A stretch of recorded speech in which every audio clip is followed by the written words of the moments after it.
Who am I?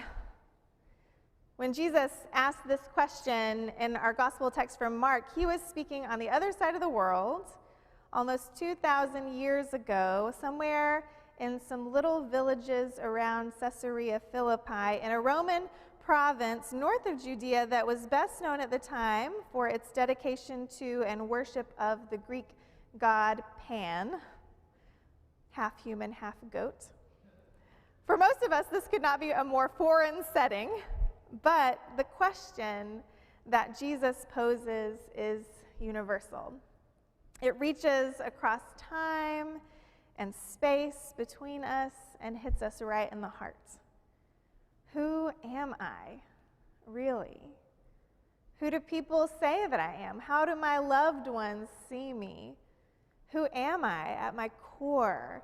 What's my calling, my purpose, my truest self? Who am I? Jesus asks his disciples. Who do people say that I am? What have you heard? What have you inherited? What are people saying? They start spilling. Elijah, John the Baptist. Some say you're a prophet. They don't mention that some people say he's demon-possessed, but some say he's a fraud, but he already knows all of that. And what about you? He asks them. Who do you say that I am? You know me best. Who am I to you? Peter's the only one that speaks up this time, and for once it looks like he's going to get something right. You are the Messiah, he says. The anointed one, the one chosen by God to save God's people. This is a big, bold claim, and Jesus tells him to keep it quiet. Who am I? Is Jesus still coming to terms with his own identity here? Did he feel seen by Peter, encouraged to lean into this wild calling? He goes on, for the first time in the gospel, to open up to his disciples about what his calling means, about his own self-understanding, telling them that his future will be marked by suffering and rejection and death. I'm not sure if Peter heard the part about rising after 3 days, and if he did, it must have sounded like nonsense, because he interrupts Jesus. He barges into his self-disclosure, takes him to the corner, and tells him to shut up, to stop talking like that he's wrong. A suffering, rejected, defeated Messiah, that's not the Messiah that Peter wants. I'm not so sure it's the one that we want either. There's nothing quite like being vulnerable with someone you think you can trust, opening up to them about who you truly are, and being rebuked, rejected, silenced. So maybe it makes sense here that we hear some of Jesus's harshest words in his response to his best friend. Get behind me, Satan. You are not thinking about the things of God, but human things. You are ashamed to identify with the Savior that I actually am. Who am I? We can relate to this part of Jesus' inner life, can't we?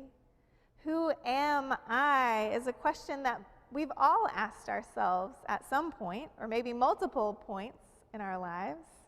We can understand Jesus' frustration when the outside perception of who he is, even from some of his closest friends, just doesn't match his own internal self-understanding. This passage is rich and deep in many ways. There are lots of things that we could talk about, but today I want to let Jesus' self-reflection invite us to do some of our own. So I want you to take a moment to ask yourself, who am I? Who are you? Who do people say that you are? What expectations have you inherited? What do your loved ones see? How do you see yourself? For Jesus and for us, it takes vulnerability to open up about who you truly are, especially when you know that people may not understand or approve. When they, like Peter, might even be ashamed, at least at first. It seems easier sometimes to try to mold yourself into the person you're expected to be, to live up to the hopes that someone else has placed upon your shoulders. As Moana puts it, I know everybody on this island has a role on this island, so maybe I can roll with mine. She goes on, but the voice inside sings a different song. What do people want from you? What does God want from you? Who you are at your deepest, truest self, your called by God's self, is sacred. You are the things of God. You are following in Jesus' footsteps when you embrace and accept who you truly are and where God is truly guiding you. And what about us? Who are we? What do people say about UBC? Are we the most progressive Baptist church in town? Are we a courageous congregation? Are we another dying mainline church? Are we a beautiful, historic building?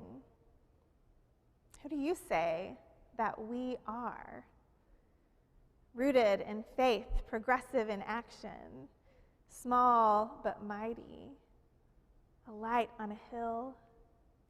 What's the truth about who we are really, right in this moment, are called and created by God selves? Who we actually are right now is sacred, y'all. Not the memory of who we used to be, not the expectations for what a church should look like, not some guilt-driven need to do more and be more. Those are human things. This community, just as you are, just as we are, scattered across the city and beyond even, is of God. Can you accept it? Or are you ashamed because we don't look like what you thought we should? I won't say it as strongly as Jesus did, but get those false expectations out of the way and get on board with the beauty of what God is actually doing here, now. Embrace who you are and embrace who we are together, uniquely gifted and called for this moment. What do people want from us? What does God want from us? At the very beginning of Mark's gospel, Jesus is tempted by Satan in the wilderness for 40 days. Mark doesn't go into the details, but we hear from the other gospel accounts about what that temptation looks like. Make these stones into bread, Jesus. Put your power on display, Jesus. Take your place as an earthly leader. Be the Messiah, the leader that people want you to be, Satan says. And I wonder if Jesus flashed back to those days, to just how close he was to taking a different path as Peter rebuked him. Get behind me, Satan. The temptation to be who others want us to be, to follow the path others have laid out for us, is strong, y'all. It's strong for Jesus, and it's strong for us. And with Jesus, we are called to shut it down no matter who it's coming from and how well-intentioned it may be. Set your minds on the things of God, not the things of people. If any want to become my followers, let them deny themselves and take up their cross and follow me. The question is, what is God's actual call on your life, on our lives together? Not what do we want it to be, what actually is it? There's nothing here from Jesus about success or prosperity or even growth. What's the point of all that, Jesus asks. What will it profit you to gain the whole world, to fill every pew? What will it profit you if you gain everything and forfeit your life, your psyche, your soul, your very self, the heart of who you are? Who am I? Jesus' self-reflection is a big disappointment to those who wanted something more, something different, something better. You might feel like a disappointment. Our church might feel like a disappointment to those who want something more, something different, something better. But we know and we confess every week that the person Jesus was, the person Jesus actually is enough. And beloveds, you are enough. We are enough. Can you accept it?